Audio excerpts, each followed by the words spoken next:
Okay, welcome to a new episode of Nate's MMA Corner. I am Nate, and if you watch my show, you're in my corner.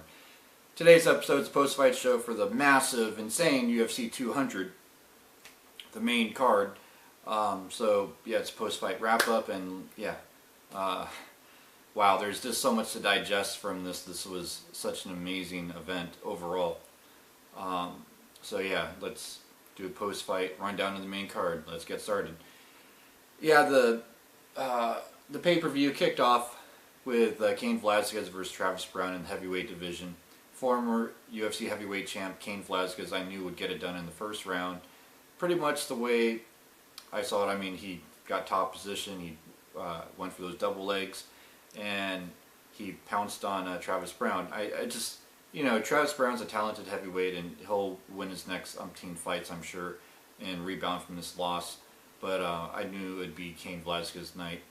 And it was 4 minutes and 57 seconds into the first round. So it was really close to going to the second round. But I think the ref called it. I mean, did a good job calling it, because Travis Browne, he wasn't responding very well. And so it's TKO punches round one for Cain Velasquez. Then in the featherweight division for the UFC interim featherweight title, we had Jose Aldo, former champ in the UFC NWEC, going up against Frankie the Answer Edgar, former UFC lightweight champion, trying to get another title in another weight class. And it wasn't Frankie Edgar's night. I thought it would be. On my pre-fight show, I said that Frankie Edgar would probably win by first round knockout here. This one dragged out to a decision. It was another Jose Aldo decision fest. I know Jose loves these decisions. I don't know why, but it just Jose Aldo, he outpointed Frankie Edgar, and I think once they go to the title unification bout with Conor McGregor, I think Conor McGregor is not going to make it a pity-patter fight, and Jose better step up his game, because I think Conor has the striking department figured out with Jose, and Jose probably won't be shooting for takedowns left and right, which if I were his coaches, I would probably tell him to. But nonetheless, Jose Aldo wins unanimous decision. It was 49-46, and then 49-46, 49-46, and 48-47. Jose pretty much just outpointed on striking Frank Edgar in all 5 rounds. I mean, there's 1 or 2 rounds where you could debate it might have been Frankie's. Looking at, I want to say it was like the second or third round I would give to Frank Edgar, but the rest were all Jose Aldo's. So Jose Aldo is your new UFC interim featherweight champ of the world. Then in the light heavyweight division, we had Daniel Cormier, the UFC light heavyweight champ, not defending his belt, going up against Anderson Silva, who steps up in light heavyweight to light heavyweight, and he's obviously the former middleweight champ, as you all know. And I knew this would be Daniel Cormier using his wrestling, getting the takedowns and pouncing on Anderson Silva, but I thought he was going to ground and pound and get a first round finish, but it was ground and pound for each of the 3 rounds essentially. And I understand why this wasn't a title fight, but at the same time, I kind of wish it was, just to make it more interesting. I mean, but due to the fact it was such a short notice fight, they made it a 3-rounder and not a 5-rounder, because it was literally days for the fight. And so it was 30-26 across the board. The judges gave it to Daniel Cormier, unanimous decision victory for DC. I think this is a nice win for the record for DC, for Daniel Cormier. Daniel Cormier, I think, will defend his belt next against the winner of Glover Teixeira or Anthony Johnson, from the look of things. And it was, this fight was it was a late replacement fight. What can you do? And this was a good kind of what if fight. You know, what if Anderson wins, and what if DC wins, and you could say he beat Anderson Silva.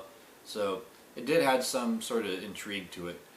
Then in the co-main event in the heavyweight division, the best fight of the whole pay-per-view main card, Brock Lesnar versus Mark Hunt. This is one of the greatest fights of all time as far as I'm concerned. Brock Lesnar could just stand inside the octagon and it'll be one of the greatest performances ever as far as I'm concerned. Brock Lesnar is one of my all-time favorite fighters. He's the reason why I got into the sport.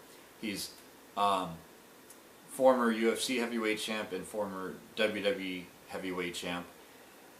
And yeah, this fight, I was not expecting Brock Lesnar to go 3 rounds with Mark Hunt. And then the first and third rounds were pretty much like Brock gets double leg takedowns and then pounces on Mark Hunt. The second round, I was getting a little scared because it wasn't a lot of ground and pound. It was pretty much all stand up, and I was like, oh boy, Mark Hunt could find his rhythm here if this goes on too long. And then Brock survives that second round, and Brock didn't get destroyed in that second round. I mean, you know, it was 29-27 across the board, unanimous decision for Brock Lesnar. And yeah, Brock, he brought it. His striking looks a little bit better. His wrestling obviously is great. His I think his jiu-jitsu skills are highly underrated because Mark Hunt has highly underrated jiu-jitsu skills, and you know, he could go for submissions off his back. You know, I think when you look at Brock Lesnar's career, like when he fought Frank Mir the second time, and he stayed in Frank Mir's guard for quite a while, and he was just pouncing on Frank Mir. Frank Mir's a black belt in Brazilian Jiu-Jitsu, so for me that goes to show that Brock Lesnar has underrated jiu-jitsu skills. However, yeah, there was no big submission attempts on Brock Lesnar's part. This was all ground and pound. Smart move. Well, I mean, you know, if he saw a submission, I'm sure he was, you know, going to go for it. But yeah, this was, and I'm sure, you know, depending on how you look at it and view it, you could probably find where he may have been looking for submissions. But yeah, Brock Lesnar was ground and pound for round 1 and 3, and it was shocking to see him walk right through the number 8 ranked UFC heavyweight going into this fight after such a big layoff. Yeah, Brock Lesnar stole the show. Can't wait for his next match against Randy Orton. And yeah, this should have got fight of the night as far as I'm concerned. I mean, Brock Lesnar's never had a boring match. I say maybe give him a Cain Velasquez rematch. That would be a lot of fun. I know Brock wants to redeem himself with that Cain fight, like he talks about in his book. But yeah, enough about that. I could talk about this match all night and all day. Then in the main event, the women's bantamweight title was on the line in the UFC. Miesha Tate defending her bantamweight title against Amanda Nunes, and man, wow, was I stunned by this fight. This was 3 minutes and 16 seconds submission, rear naked choke win for Amanda Nunes. Amanda Nunes just sank that thing in and got it. I mean, she rocked Miesha Tate on the stand-up, and then after rocking her and dropping her, jumps on her and sinks in that rear naked choke. And yeah, it was 3 minutes and 16 seconds, and I pretty much described the whole match. I mean, maybe in the first minute, Miesha Tate landed a couple good shots, but wow, Amanda Nunes did her thing. Impressive win. I'm sure she trained hard for this fight. It's a well-deserved victory for hard work she put in, and I'm sure her camp is real happy. And yeah, it's going to be interesting to see who Amanda Nunes fights next. I'm assuming it's going to be the winner of Holly Holm and Valentin Shevchenko, or Jessica Penne, Juliana Pena. Sorry, Juliana Pena. Yeah, because she beat Kat Zingano on the prelims, and she was ranked number 5 going into that fight, and she beat the number 3 girl. So I could see Juliana Pena getting the title shot. Yeah, that wraps up the post-fight show for UFC 200. Stay tuned for my next episode, which will be a pre-fight for UFC Fight Night, Lineker versus McDonald, bantamweight main event, going to be great, and then Brock's guy, Tony Ferguson's in the co-main event, so stay tuned for my pre-fight show on that one. Until then, see ya!